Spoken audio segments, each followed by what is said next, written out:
Well, this is a sports and technology active health event, so essentially we're looking at how technology can support sports professionals or athletes or health professionals make people raise their game, improve their fitness, or even just monitor their performance. I'm a sports scientist, so specifically a sports biomechanist.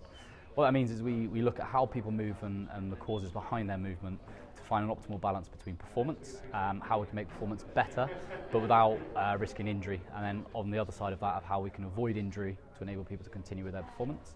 In sports biomechanics, the level of analysis you can go into as deep as you want to, or as our job specifically, we have a lot of training to identify the key elements of performance. So somebody like Liz, the stuff we've looked at, we'll have high definition, high speed videos at about 500 frames a second. If we film that for 10 seconds, that's a lot of frames to go through. So we want to speed that up and just look at the cycle patterns on just one specific thing. The first thing that I came to the Louth Hub when they first launched and had a chance of being filmed with the high speed camera, and also then later with the motion analysis. Yes, motion analysis. Thanks. And that was having loads of dots pulled all over my body, including my head with a cap. And that identified that I do have a slight tilt to one side, leading me prone to injury. And then the wrist flexion, that showed up quite markedly as well. So for me that's fantastic, because that's biofeedback on how I'm pedalling and why I'm being injured.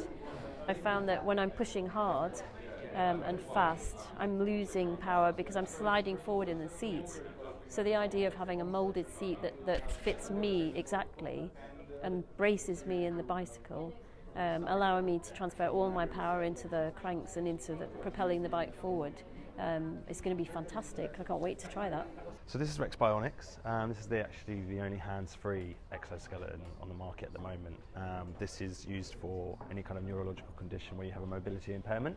And what it enables the user to do is weight bear up to 60%, stand up, walk forwards, backwards, left, right. This will actually ascend and descend stairs. You can shuffle as well with it, and when you arrive to your destination, you've got your hands free to do what you want. This currently is the only one in the country at the moment. This is why we've got this is about 7 years old at the moment. A lot of them have been shipped various places because we've got demos in China coming up, in Shanghai and all over the place.